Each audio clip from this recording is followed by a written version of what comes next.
असली भक्त जो होगा गुरु के बिना, तो गुरु अगर वृंदावन में है पहले गुरु का दर्शन करेगा, फिर भगवान का दर्शन करेगा। अगर गुरु वृंदावन में नहीं है तो सबसे पहले गुरु को प्रणाम करेगा। तो तुरंत वृंदावन को छोड़ दिया। अरे वृंदावन मेरे गुरु के बिना किसका? प्रयागराज चले गए और प्रयागराज में जाकर के उन्होंने देखा कि महाप्रभु कीर्तन कर रहे हैं और कीर्तन में मनुष्यों की बाढ़ आई हुई है। आज तक 3 नदियों का संगम है, गंगा, जमुना, सरस्वती, लेकिन आज तक प्रयाग में ऐसी बाढ़ नहीं आई है जैसी चैतन्य महाप्रभु के कीर्तन में बाढ़ देखी गई।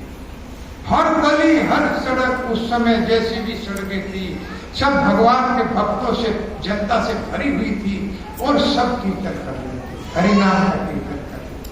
भगवान चैतन्य महाप्रभु नृत्य कर रहे थे, नाच रहे थे। उस समय गए सुखदेव रूप गोस्वामी और साथ में अनुपम भी थे, तो दोनों भाई गए और जाकर के उन्होंने इस बाढ़ को देखा तो आश्चर्यचकित हुए। इन्होंने देखा के हे कांदे, के हे हासे, के हे नाचे गाया, के हे कांदे, के हे हासे, के हे नाचे गाया।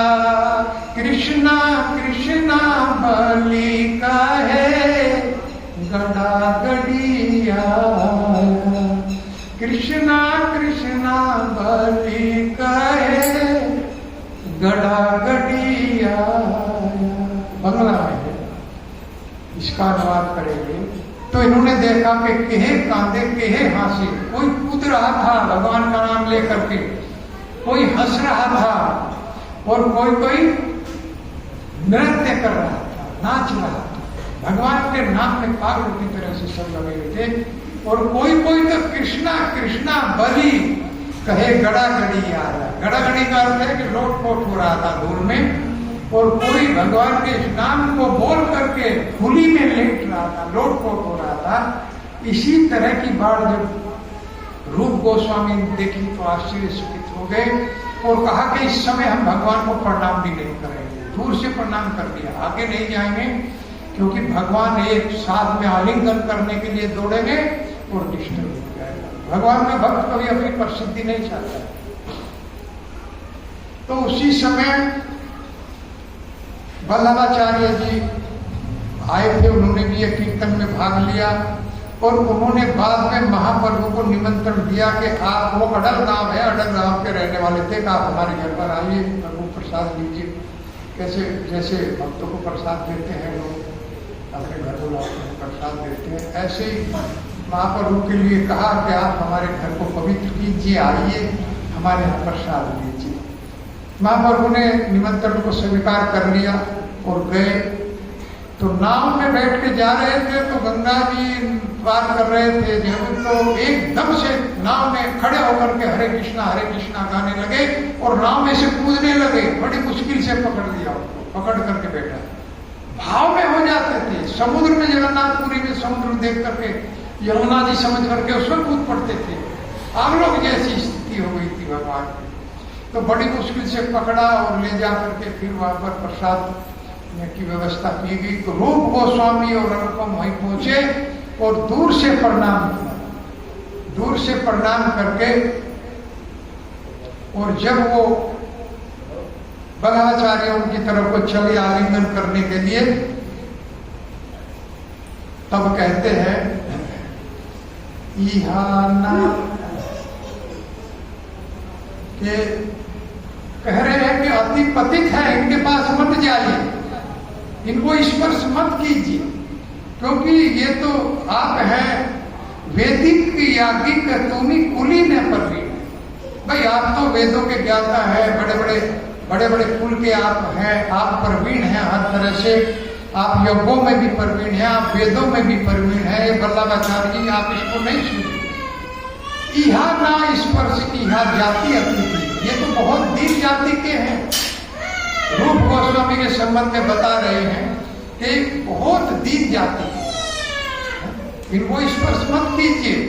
लेकिन जैसे ही उनको देखा कि हाथ में माला है, गले में कंठी माला और हाथ में जपमाला कर रहे हैं, तो उसी समय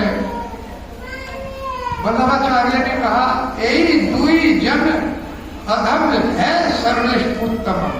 अरे ये तो उत्तम है, श्रेष्ठ है, आप ये अधम कैसे हो सकते हैं? इनकी जाति ऐसे कैसे हो सकती है? ये तो बहुत श्रेष्ठ है, बहुत उत्तम है। क्यों? क्योंकि ये जो है भगवान का नाम जप कर रहे हैं, गले में तुलसी की माला पड़ी हुई है, भगवान का नाम गा रहे हैं। आप इनको मतलब ये बता रहे हैं, भगवान परीक्षा दे रहे थे महाप्रभु। तो ये तो उत्तम है, श्रेष्ठ है, ये अधम नहीं है।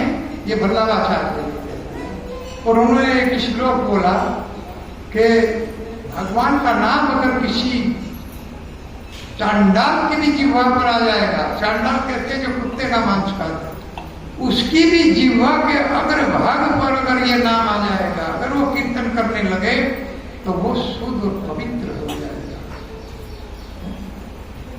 इतना शुद्ध और पवित्र ये भगवान का नाम है।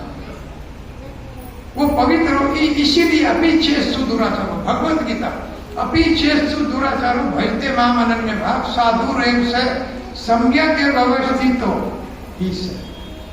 भगवान कह रहे हैं कि जो अपीचेत सुदुराचारी, बहुत बड़ा दुराचारी है, चांडाल है, लेकिन वो भी अनन्य भाव का पर्यावाची हो सकता है। एकांत दिया, एक निष्ठ जिसकी भक्ति हो गई हो, पहले कैसे भी रहा हो, लेकिन उसकी एक निष्ठ भक्ति हो गई और भगवान का भजन कर रहा है, तो उसको आप साधु मानिए। उसको ये ना कहिए कि सोच हुए खा करके बिल्ली आई को चली।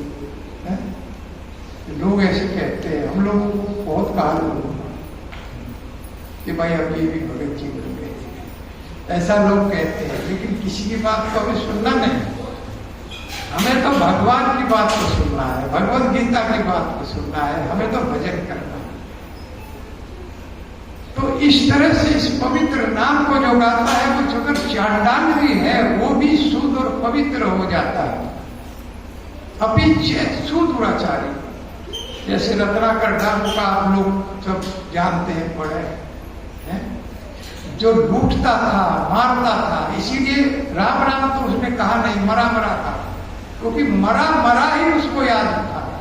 मारा मारा मारा, मारता था, कत्ल करता था, लूट लेता था।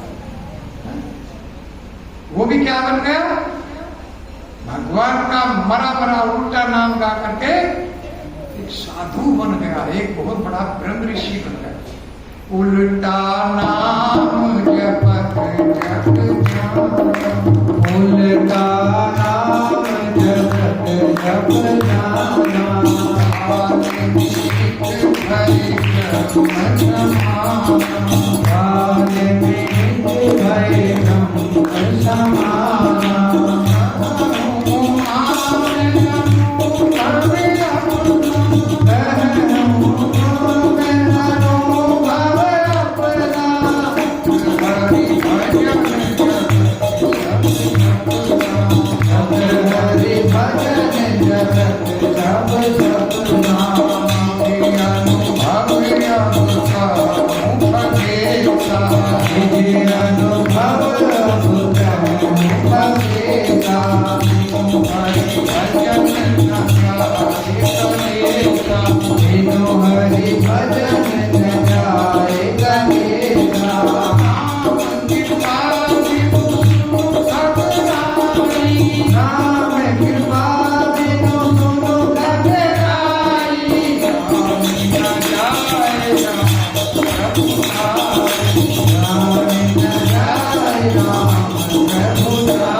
Ram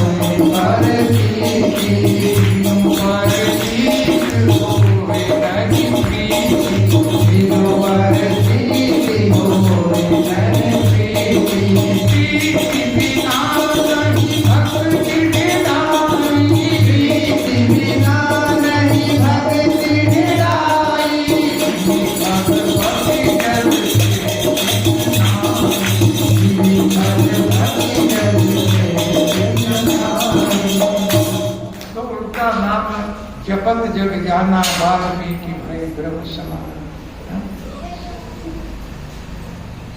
रत्नाकर डाकू जो लूटता था मरा मरा कह करके भगवान ब्रह्म ऋषि के पद पर पहुंच गए।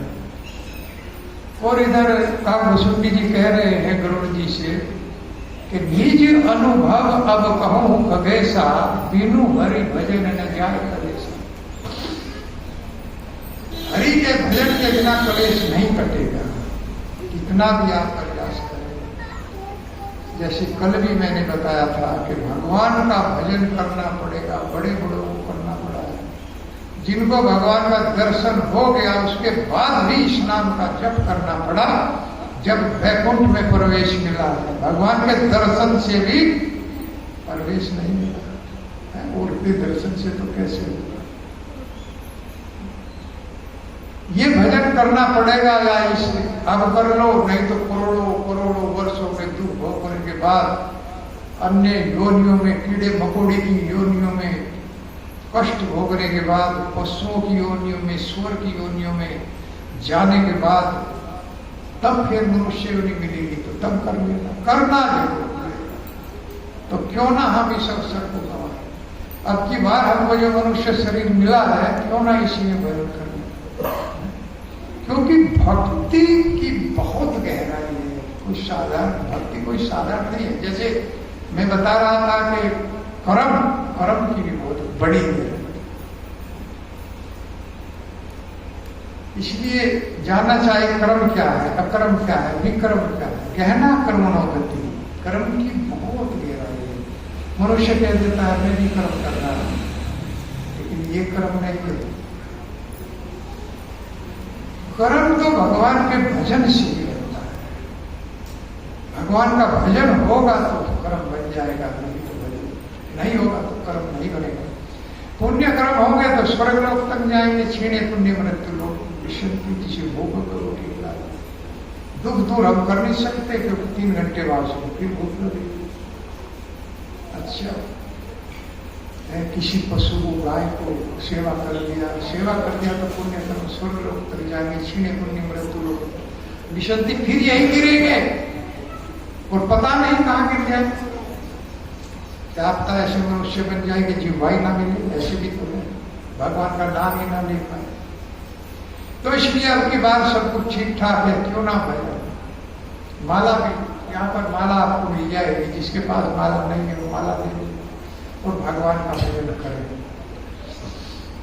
तो फिर भक्ति के लक्षण बताए कि अब 10वें घाट पर बुला लिया भगवान ने रूप गोस्वामी को, वहां पर बैठा करके 10 दिन तक ये उपदेश चला।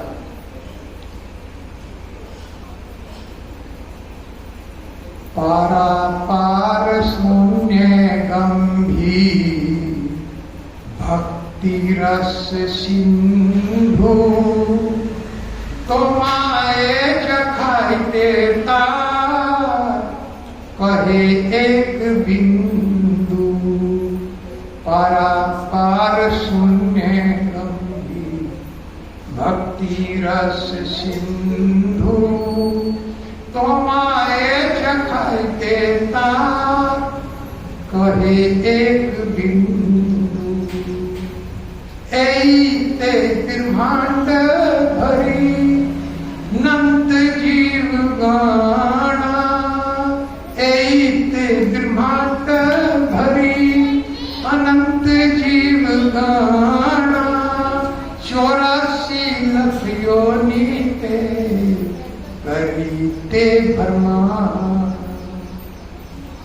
कह रहे पारा पार शून्य गंभीर, ये भक्ति का जो समुद्र है, भक्ति रस सिंधु, ये भक्ति के रस से जो भरा हुआ समुद्र है, इसकी ना तो गहराई का मालूम है और ना इसकी लंबाई और चौड़ाई कोई नाप सकता है। कौन कह रहे हैं? भगवान महापुरुष रूप गोस्वामी जी कह रहे हैं कि मैं तुम्हारे लिए इसकी एक बूंद का वर्णन करूंगा। जब भगवान ही एक बूंद का वर्णन कर रहे हैं तो हम क्या समझ सकते हैं? पारापार शून्य गंभीर भक्ति रस सिंधु, तुम्हें चखाई देता, तुम्हारे आस्वादन के लिए, तुमको चखाने के लिए। जैसे कोई मिष्ठान बना हो, उसमें थोड़ा सा माताएं चाक करके बताती है कि कैसा बन गया है, बनाते हुए। ऐसे ही कह रहे हैं तुम्हारे चखाने के लिए, तुम्हारे आस्वादन के लिए ये भक्ति रस का जो समुद्र है, इसमें से मैं एक बूंद का वर्णन करता। इसीलिए सर्वणम कीर्तनम विष्णु, जितने भी चेहरे हैं सबकी भक्ति अलग अलग है। 9 प्रकार की भक्ति प्रधान है। नवदा भक्ति जो बताई गई है ये तो प्रधान भक्ति है, नहीं तो जितने भी चेहरे हैं, जो भी जप कर रहे हैं, जो भी कथा सुन रहे हैं, अब यहाँ पर जितने भी लोग हैं सब कथा का अलग अलग आस्वादन कर रहे हैं। कोई एक टक भाव से सुन रहा है, एक भी शब्द गिरने नहीं दे रहा है, कोई अपने घर जा रहा है, बैठा रहा है, कोई बच्चों को खिला रहा है, कोई अपने घर की सोच रहा है कि मुझे दूध निकालना है, कपर कोई समाप्त करें विराट दें। तो सबकी भक्ति अलग है, श्रवण की भी भक्ति अलग है। ये भक्ति अनेक प्रकार की, अनंत, भगवान अनंत है तो भक्ति के प्रकार भी अनंत है, अनंत प्रकार की भक्ति है। कितने जीव हैं? अनंत जीव बता रहे हैं कि इस जगत में ऐसे ब्रह्मांड भरी अनंत जीव गण, अनंत जीव है, अर्थात इनकी गिनती नहीं हो सकती। कितने जीव हैं? लेकिन 84 लाख योनि देख करी भ्रमण, लेकिन मनुष्य की गिनती हो सकती है। और ये मनुष्य कहाँ घूम रहा है? 84 लाख में घूम रहा है। कितने कितने जीव हो सकते हैं? मनुष्य कितने हो सकते हैं? 7-8 अरब मनुष्य, इनकी गिनती है। इस जगत में 7-8 अरब के करीब मनुष्य हैं, और ये जो है कहाँ घूम रहे हैं? 84 लाख योनि करी 84 लाख में घूमना पड़ेगा। एक बार गिरने के बाद भगवान का कंप्यूटर है फिर हो जाता है।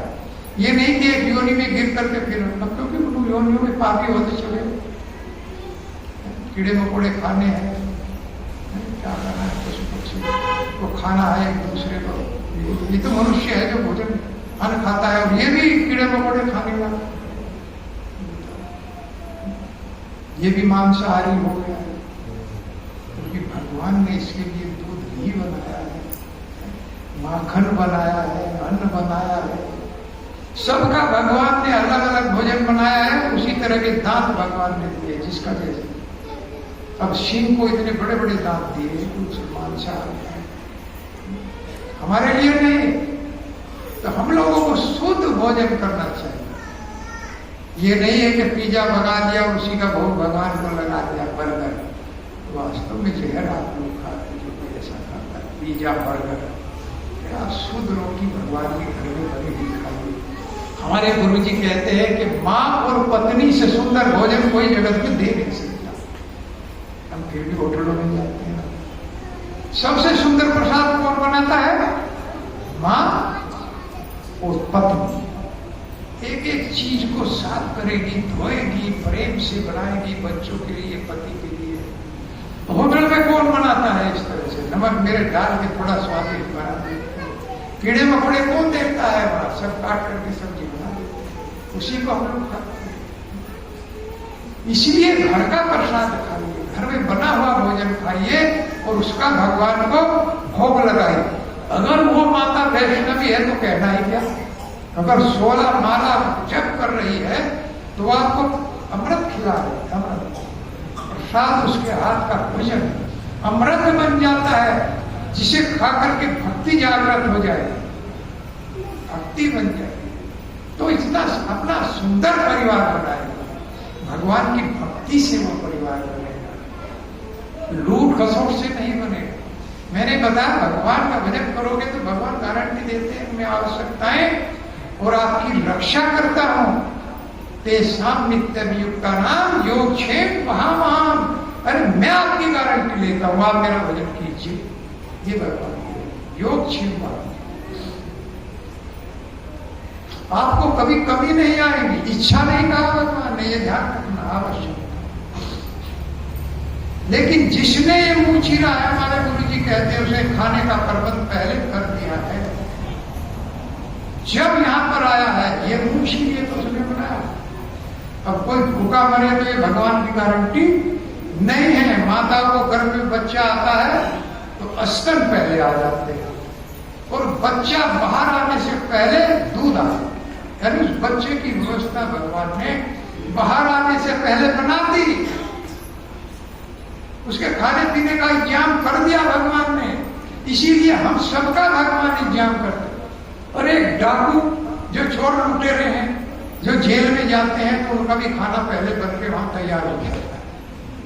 खाने की तो सबकी व्यवस्था भगवान होता है। पुलिस पकड़ लेती है, 24 घंटे है, ज्यादा रख नहीं पाती, जेल में भेजती है, तो वहां जाते उसको खाना मिलता है। कितना ही बड़ा डाकू मिलता है कि नहीं? फिर हमको क्यों नहीं मिलेगा, आपको क्यों नहीं मिलेगा? बस यही करना पड़ेगा कि भगवान का भजन गाना पड़ेगा। हरे कृष्णा कृष्णा कृष्णा हरे हरे, हरे राम राम राम हरे हरे। जब हम जॉब में थे, बाहर रहे, तो भूखे भी सोए, भूखे सो जाते थे।